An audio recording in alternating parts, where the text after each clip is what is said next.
Today, we are joined by designer at Flux, Filipo Corti. Thank you for joining us today. Thank you. Thank you for inviting me. How are you today? Yeah, well, very well, thanks. At the team, we were pretty excited about Flux. So our UX lead, Klusten, hope you're watching this. He's been a fan of the products just for his own personal use since it launched, and he's had it on his Monzo app. So like over here, we can say we're big fans of you guys, and we're really interested about, in particular, a product which isn't as sort of visual focused, but nonetheless has a lot of like design implications there. And we'd love to sort of really dig deep into how you guys as a design team kind of work around those constraints. But first, for like all the new designers coming up, we'd love to know about your journey to how you got here and what you do exactly at Flux as well. Yeah. So I'm the product designer at Flux. And the design team is quite small right now, like it's just 2 people. Okay. And I'm mainly focused on product, and the other person is more focused on branding, marketing, and like, basically all the assets that we need for our partners. And yeah, we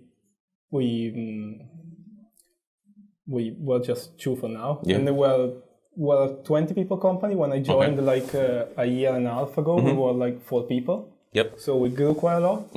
We think we're going to be like 40 or so by the end of the year. Nice. And yeah. Okay, cool. And your journey to like as a designer, how was your journey progress? Where did you start from? Where did you start with design, and like how did you get here? I started as a front end actually, and then I started getting into design.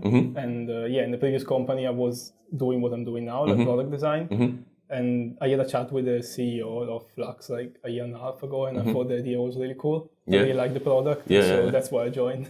No, that's cool. I like that in tech. It's the opportunities like for mobility are really flexible, and you can find yourself a front end developer one day and a designer months after, and doing a good job for it by the sounds of it. So I think we've jumped the gun a little bit here. So let's kind of take it back from your point of view. What exactly is Flux?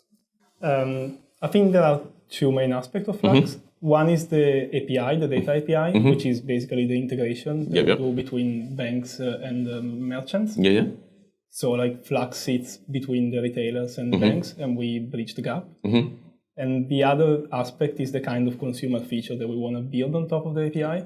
So like the kind of utility that we want to provide. For now, we're doing digital receipts mostly, but obviously like there is a lot of hidden data within these receipts, and like features that you can build on top of this hidden data and utility that you can provide. So I think, there are these 2 aspects of the product. And which demographics do you guys like see yourself going for in terms of like an audience? Basically we want to be in every banking app. So I think it really depends on the environment and the banking app that we're working with. So we started with Starling and Monzo, because obviously their user base is more techy, and so like they're usually early adopters, and we got a lot of feedback for this kind of users. For example, when we work with Barclays, we need to pay maybe more attention in the way we engage with our users, or the language that we use, or like the way we explain the features, because it's a less, they cover basically the whole country. And so does Monzo, but like Monzo, we found out that when we launch a new feature, the Monzo users are the first one to try, or the Starling users.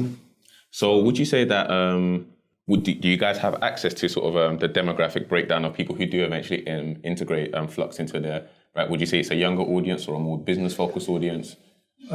No, we do UX research and user research. So like when we reach out to users, then we know what kind of people like come back to us and where they come from and what app they use, but we don't have a deep insight on like, we don't know like your personal, like your age, your gender, and stuff like that. No worries. And are there any other similar guys in the market doing what you guys do? There are competitors.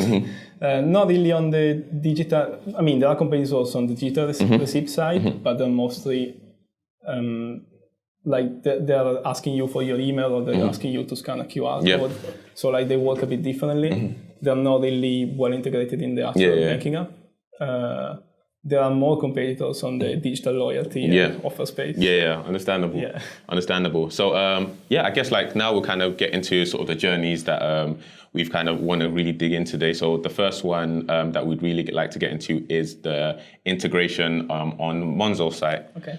So let's just get into that now. So what we see here is your Monzo transaction screen. You enter it, and then once you enter the transaction, you get the ability to essentially opt in for Flux. And then once you do that pretty swift process, you then go into your transactions. You can see that the detailed receipt is available for you there. And then voila, you have your sort of detailed receipt.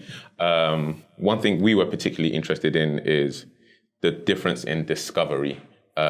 So from Starling, for example, you guys have it in Marketplace, whereas like Monzo, you guys have it in the transactions.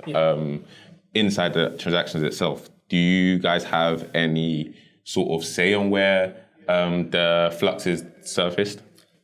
Yeah, we do, but obviously it also depends on what functionality the bank currently offers. So like Starling has a marketplace feature where you can add the third parties. So it made sense for us to leave there.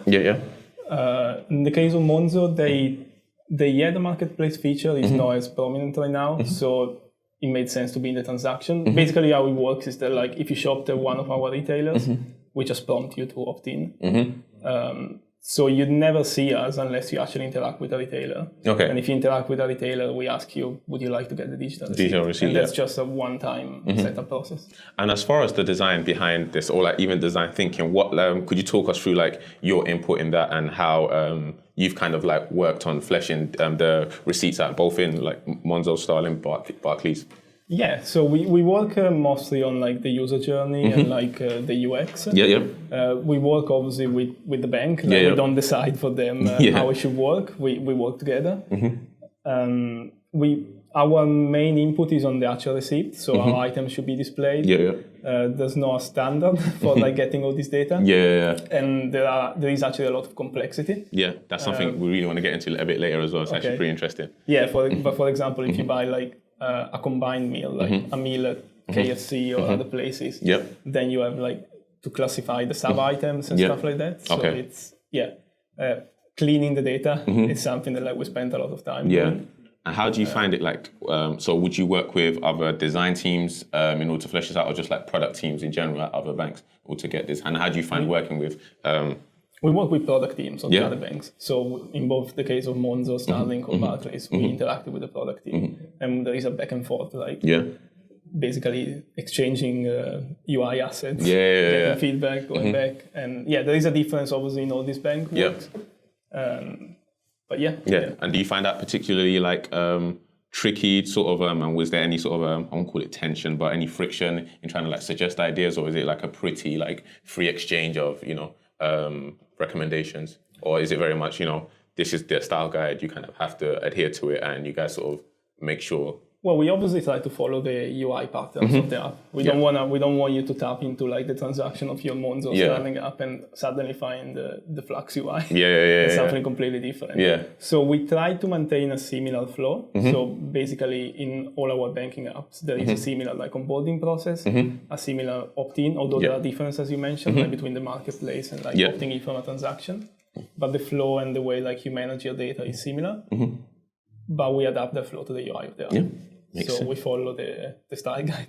Makes sense. So now I think it will be good to get into our next journey, which is the Starling receipts journey.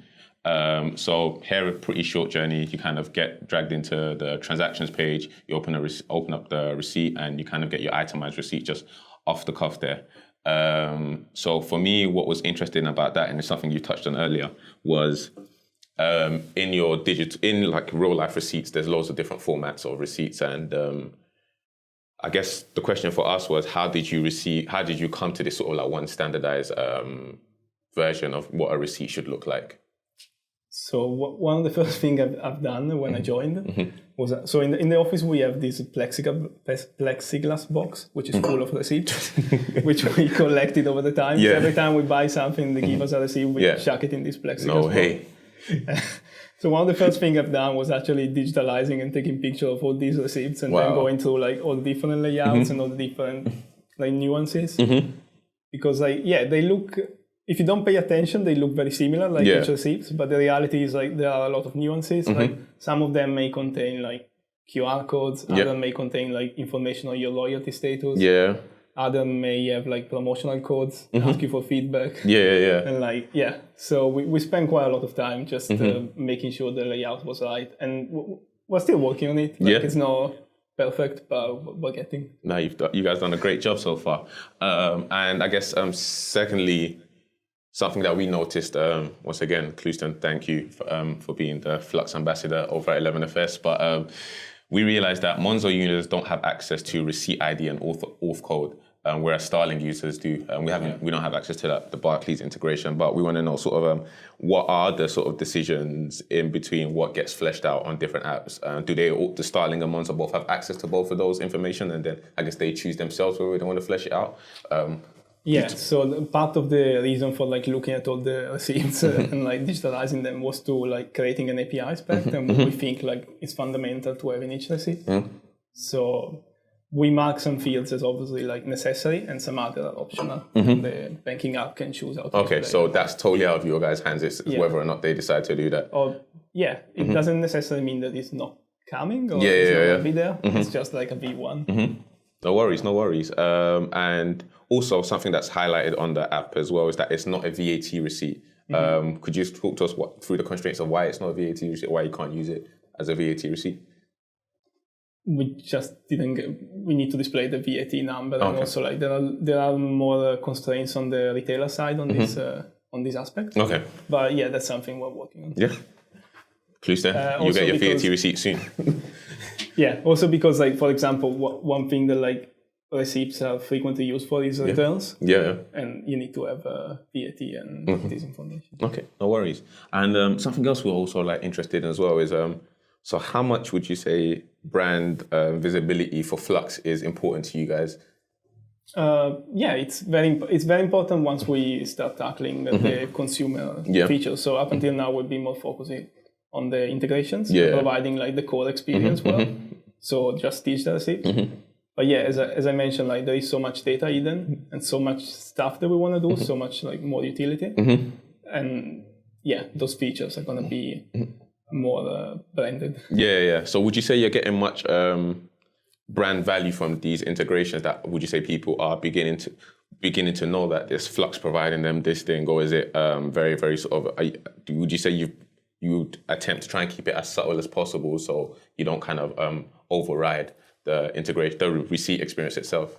I think the receipt is basically the core functionality, and you want for it to integrate in your current system, in your current environment. So we try to be quite subtle in it. We don't try to overload you with like an unnecessary interface. So one thing that like we said, for example, is that like in certain cases the best interface is no interface at all. And like for like when you're paying, tapping, collecting points or stuff like that, you don't want to really interact with an UI.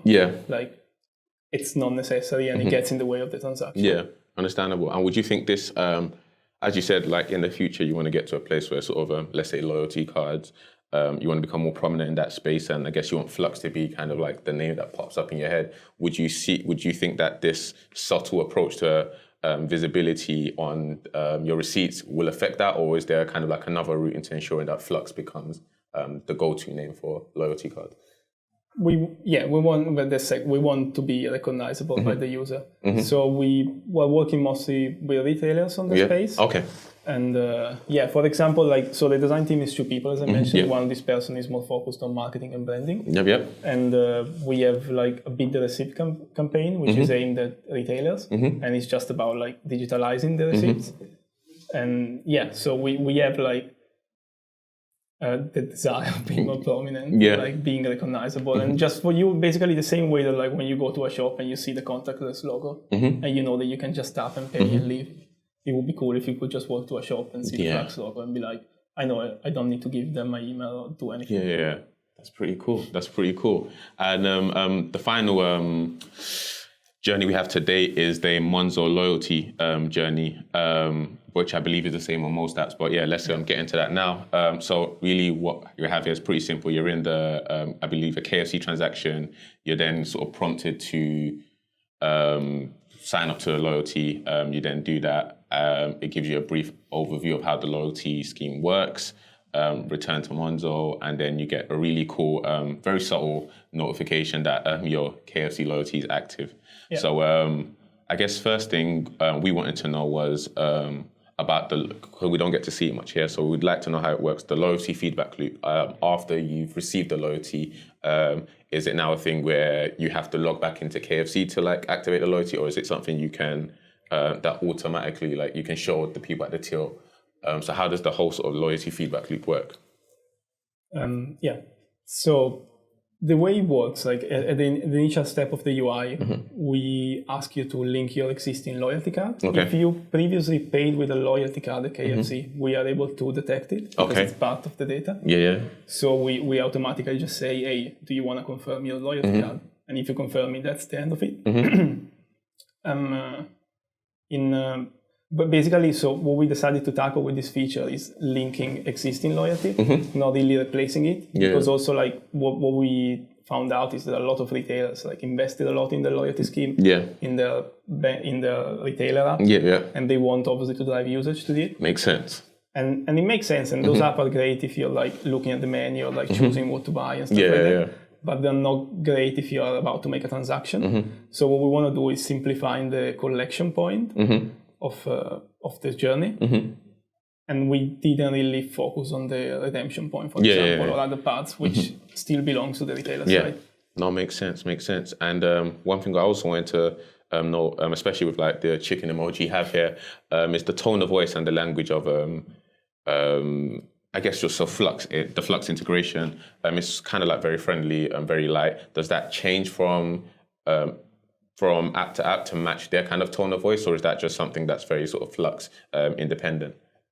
It's Flux independent for now, but we want to maintain like a light, friendly tone of voice. To be clear, this is like in beta. It's not like public yet. So like it might change a lot. No worries. Clouston was wondering where his KFC loyalty points were, so thank you for letting us know.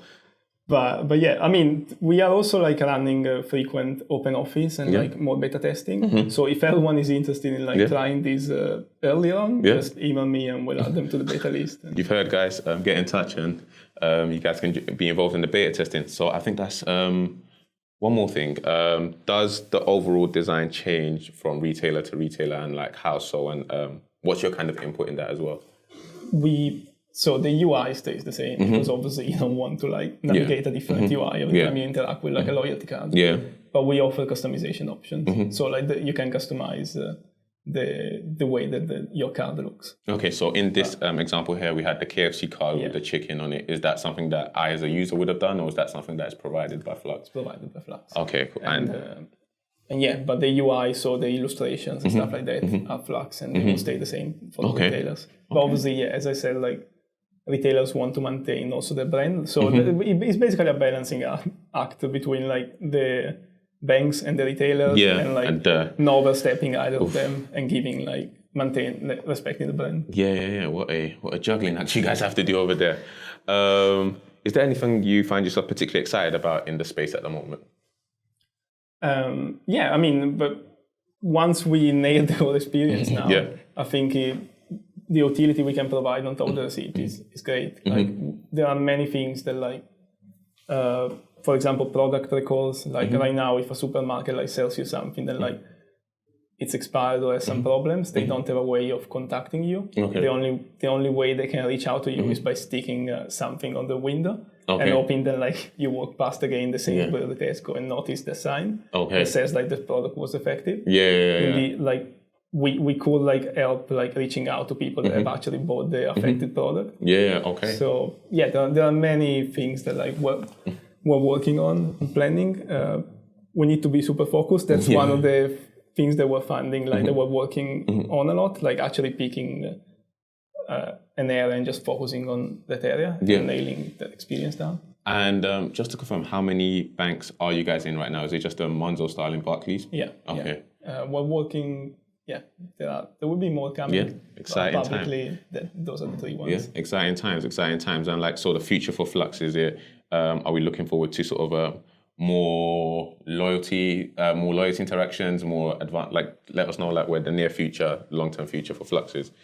We wanna loyalty, rewards, offers is something that we were focusing on. Yep.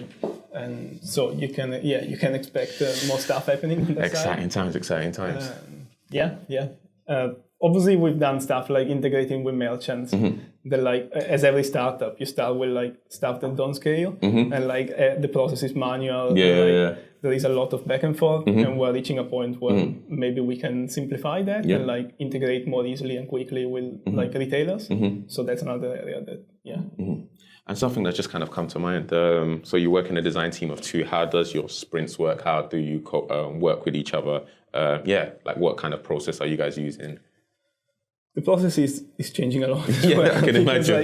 In a year we went from like 5 to 20 something. So that's at the end, like a company is a product itself. Exactly. And we're working on improving the process. And then what about the outer product team? So like the devs, how many people are working on dev? And right now we're divided into product teams basically. Okay. And the design team kind of sits in between these two teams. And the 2 different teams work on 2 different areas. And do you guys work in like 2-week sprints kind of thing, or is it just kind of like very ad hoc whenever work comes in? 2-week sprints for now. Okay. We are experimenting. No, that's what we have over here as well. So it's never an exact science. You're kind of just always like salt baying a bit of here and there. But exciting times. I will stop bombarding you and interviewing you now. Thank you very, very much for coming along. And we are big fans over here at Flux. So excited to see where you guys go in the future. Thank you. Thanks for having me. Take care, guys. Homescreen is a show all about product and design where we showcase some of the best examples of user experience from the 11FS Pulse research platform. Pulse is our benchmarking tool here at 11FS, which includes over 2,500 user journeys from financial services and products around the world.